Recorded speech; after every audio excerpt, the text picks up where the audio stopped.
Gracias a todos por venir. Le agradezco a Juan Carlos por invitarme. It's a great honor to be here. I feel very strongly. También gracias a Jacob por traducir mi papel.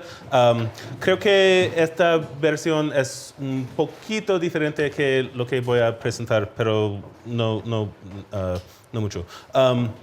También quiero decir que mis investigaciones son sobre los Estados Unidos, los jóvenes en los Estados Unidos, música en los Estados Unidos, pero soy etnomusicólogo,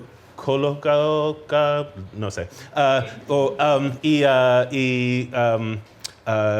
estoy sentido mucho que los Estados Unidos no es el mundo, ¿sí? Por eso quiero mucho hacer estas conversaciones y vínculos con colegas en Chile, en Latinoamericano, tengo colegas en China, en India, y es muy importante por mí para hacer conversaciones comparativos y diálogos que aprendimos con nosotros y no solo es la música de los Estados Unidos es lo más importante, ¿no? Es importante que para decir. También perdóname mi español, lo siento. Thank you very much for having me. So today I'm going to share early ideas from a new project, which is looking at the independent children's music scene in the United States.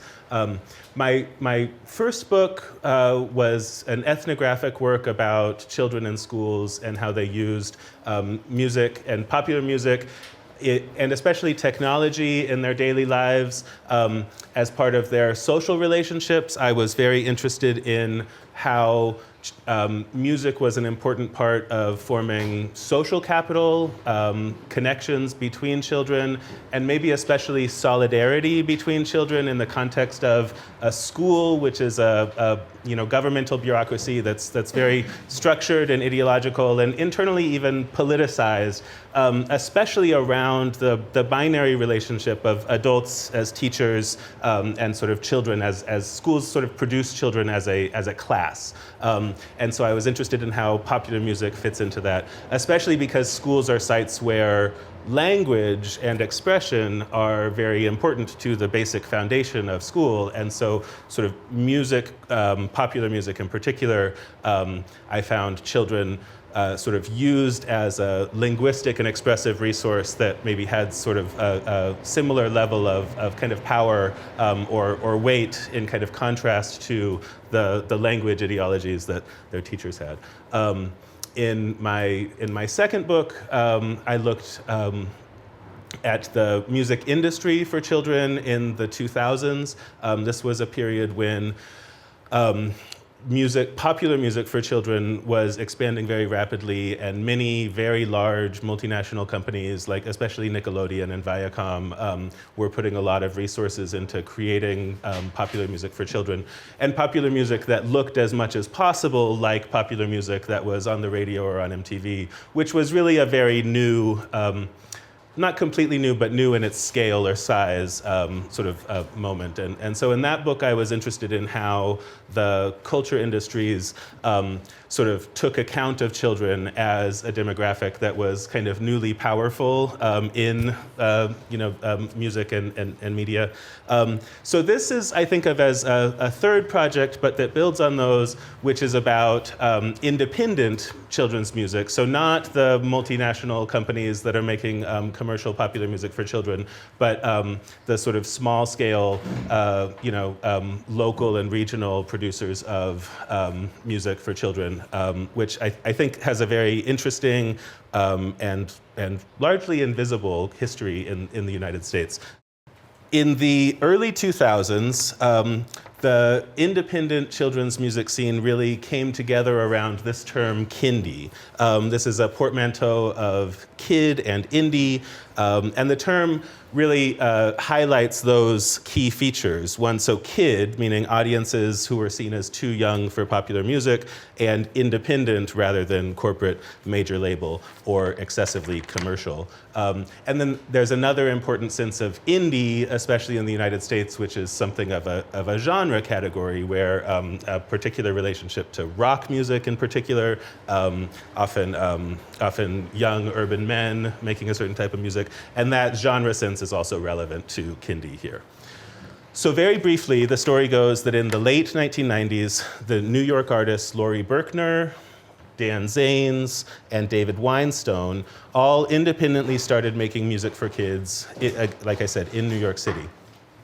Berkner was teaching music at a preschool and needed material, while Zanes and Weinstone were both former rock musicians who were inspired to create music for kids when they became parents.